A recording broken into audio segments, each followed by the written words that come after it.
Hey gang, and welcome back. Just a reminder, you can now use the promo code MTGMudsta, all caps, at flipsidegaming.com. You'll get 10% off orders over $10 and help with the channel at the same time.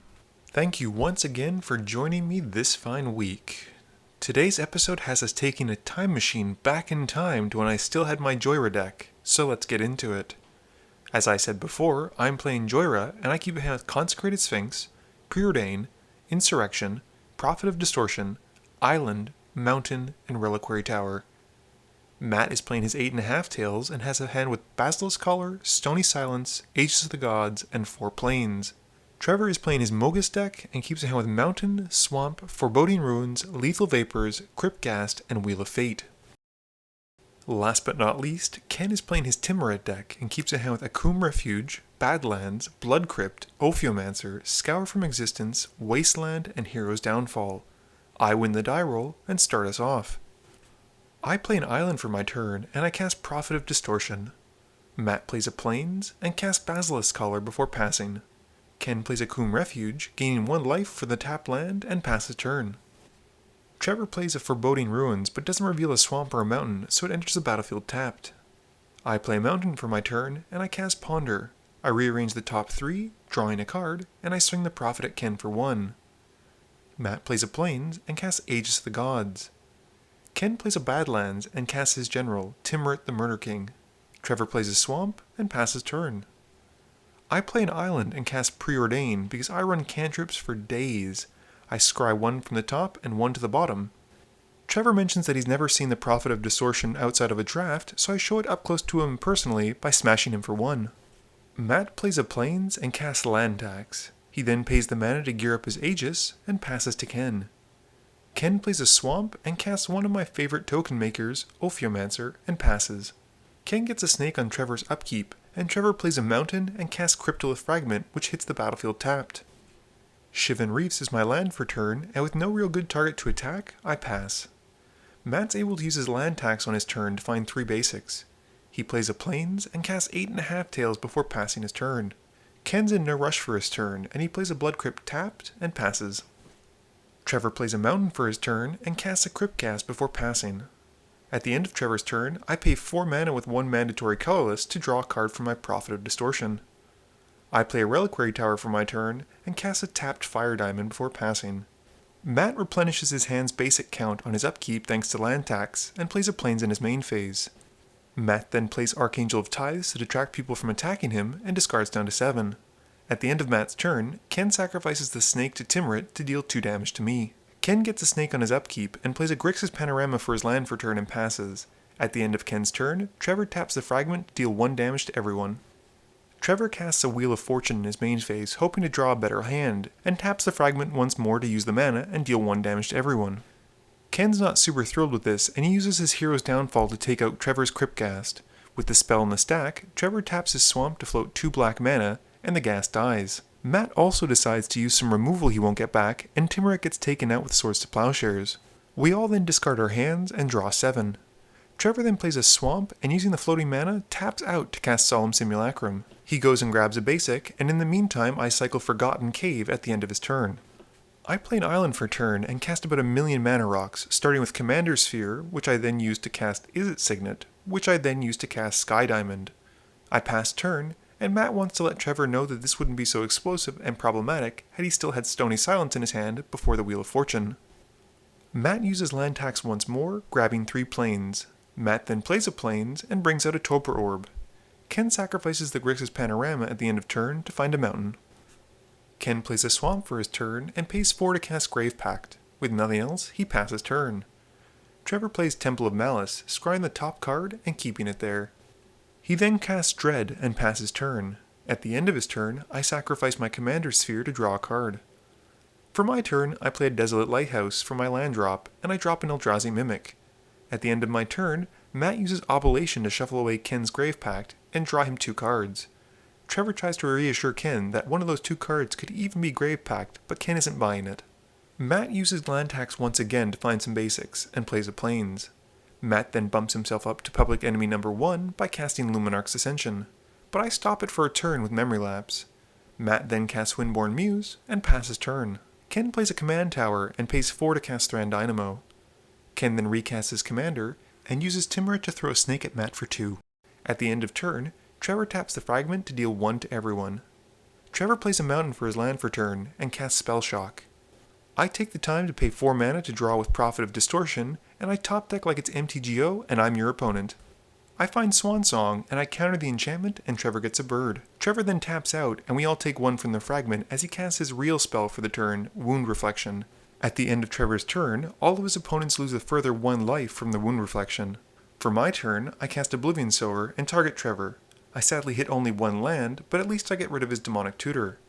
Sadly, the Eldrazi Mimic doesn't get pumped because of the Toper Orb, so I instead cast Curse of the Swine and exile Dread, Aegis of the Gods, Ophiomancer, and the Windborn Muse.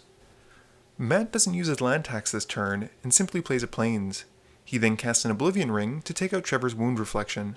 Matt then recasts the Ascension and passes turn.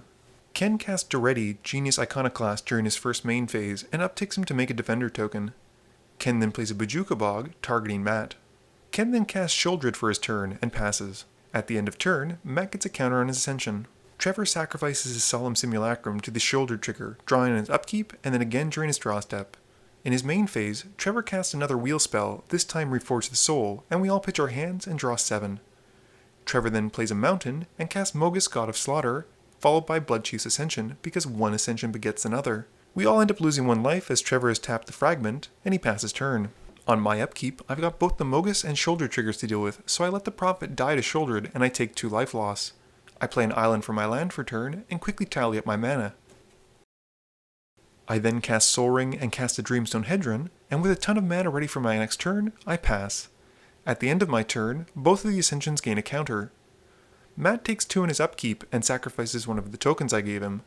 Matt then plays a Plains and casts his own Sol Ring. After that, Matt brings out Elspeth Knight Errant and makes a Soldier token. He then does the Table of Favor and takes care of the Sheoldred with a Darksteel mutation before passing turn. On Ken's upkeep, he chooses to sacrifice the bugged out Sheoldred to the Mogis trigger, and in his first main phase, he overloads a Vandal Blast to spite me. I stop it with a good old counterspell since I don't want to lose my colorless mana. Ken then plays a Sol Ring and casts Demonic Tutor to find a card. Ken then pays 3 to cast Mirage Mirror and passes turn. Trevor plays a Spiteful Visions in his first main phase and plays a Blood Crypt untapped, taking 2. Trevor then casts Siphon Mind, which I counter with Mystic Confluence, choosing the option to force Trevor to pay 3 mana twice and draw a card. I do, however, take 1 from the Spiteful Visions. Trevor then plays Repercussions, tapping the fragment, and we all lose 1 life. At the end of turn, Trevor's Ascension gains a counter. For my turn, I draw 2 cards and lose 4 life thanks to the Visions and Mogis. I then cast Beacon of Tomorrow, gaining an extra turn and shuffling the spell into my library. I then quickly finish off my turn with a Bane of Bala Ged and a Basalt Monolith before moving to my second turn. At the end of my turn, both Ascensions gain a counter. For the upkeep of my second turn, it's much the same as my first, and I draw 2 and take 4 once more. I do, however, cast Ulamog and target Matt's Ascension. Matt then pays to make Ulamog a white spell and give his enchantment protection from white, which, after the last debacle, is the ruling the Judge Chat gave us as a legal line of play. Hindered, but not halted, I proceed to cast Time Stretch, gaining 2 additional turns. At the end of my turn, everyone's Ascension gains a counter. For my third turn, I take 2 from drawing 2, but sacrifice the Eldrazi Mimic rather than get hurt by Mogis. At this point, I realize I'm going to die from drawing cards pretty much, so moving to combat, I swing Ulamog at Matt and the Bane at Trevor. Trevor exiles 2 of his tokens, and Matt reminds me to pay 1 extra for attacking him. Matt sacrifices his tokens, land tax, and collar to the Ulamog Annihilator trigger. Trevor chumps with the Mogis, taking 7, and I also take 7 thanks to the Repercussions. Matt and I also get drained for quite a bit, and Trevor gains some life from the Bloodchief Ascension. Matt opts to just take the 10 damage. I then move to my 4th turn, sacrificing the Sower and getting drained for 2, and then taking 2 as I draw 2 cards. I play a Mountain for my turn, and I cast Herald of Kozilek. Knowing I'm going to die either way, I swing Ulamog at Trevor for making me take so much damage this game. He sacrifices 4 lands to the Annihilator trigger, and chumps with Mogis, killing me and taking 10. Matt sacrifices his Archangel to the Mogis trigger on his upkeep, getting drained for 2. He also draws 2 and takes a further 2 thanks to the Visions. Matt then plays a Plains and casts Grasp of Fate to exile Ken's Mirror and Trevor's Ascension. With the trigger on the stack, Ken activates the Mirror's ability to copy his Badlands. Matt then casts Avacyn Angel of Hope, and upticks Elspeth to make another token. At the end of Matt's turn, Ken sacrifices the Defender token and deals 2 to Elspeth. Ken plays Dragon Skull Summit for turn and casts the Sensei's Divining Top. He activates the top to look at the top 3, Ken then upticks to ready to make another defender, and swings Tymaret and the Boar token at Trevor for 4. Responding to the end of Upkeep step, Ken has the Mirage Mirror become a copy of the Spiteful Visions, forcing Trevor to draw 3 and take 6. Trevor then also plays a Dragon Skull Summit for his land for turn, and taps out, which causes everyone to take 1 from the fragment to cast a Black Sun Zenith where X is 6. Ken then proceeds to sacrifice a snake to deal 2 damage to Elspeth, then a defender to do the same, before dumping Tymaret to his yard. Matt takes 2 from the Mogis trigger and draws 2 cards and takes another 2.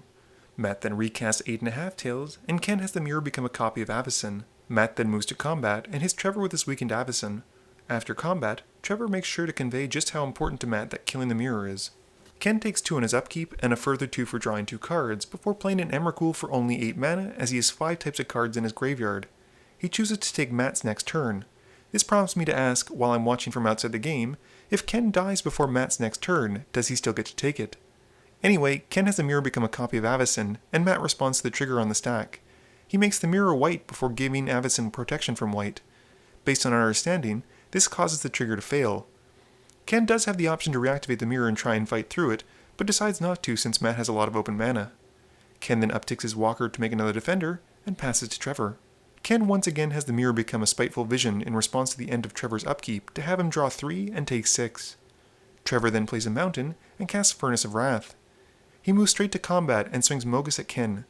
Ken blocks with a defender and with a pretty sneaky out, sacrifices the blocker to Tymaret's ability while in the graveyard to return him to his hand. In Trevor's second main phase, Trevor taps out to cast Death Pits of Wrath and deals 2 damage to everyone with the fragment. This unfortunately takes Matt out of the game, and Trevor realizes that with no outside help, even though Ken was about to take Matt's next turn, there was nothing to stop him from losing when Ken attacks, and he scoops it up when we move to the next game. Game review time. So that was a bit of a long, kind of grindy game, and unfortunately you've really gotten to see why my Jhoira deck is no longer with us. It just wasn't the kind of playstyle that I enjoyed, and I found that oftentimes when I had enough mana to start suspending things, I could easily hardcast them and get the thing immediately, as opposed to in 4 turns. 8.5 Tails does confusing things with spells that have triggers when they're on cast. I am very confused by these, and I really hope that the judge ruling still holds. Other than that, Matt's done a great job of converting his deck into basically being a super pillow forty deck, which can outlast even the toughest of opponents, and then basically kill everyone at the end. This can sometimes be difficult to achieve when your opponent takes your turn for you though. Trevor's Mogis deck was an interesting sight to see, and this is probably the 3rd time that I've played against a similar style deck. It runs a lot of incremental damage, and with a card like Furnace of Wrath, that incremental damage can quickly add up. Ken's Tymaret deck was strangely defensive, which is not something I consider when building Rakdos decks. He certainly took advantage of all of his opponents targeting each other, but he did have some pretty sweet plays, like when he was able to use the token to block and then sacrifice it to Tymaret to prevent any repercussion damage to him. Once again, thanks for watching, and just remember, friends are just opponents you haven't eliminated yet. Please be sure to tune in every Monday and Thursday at 11 AM Eastern Standard Time for a guaranteed new video. You can also follow me on Twitter at MTGMudsta. You can find me on Facebook at facebook.com/mtgmudsta, and lastly, you can check me out when I stream at twitch.tv/mtgmudsta. This video is brought to you in part by support from my Patreons. If you're looking for a way to help out the channel, please be sure to visit my Patreon link below. And as always, thank you guys for watching, and please be sure to like, comment, share, and subscribe for more.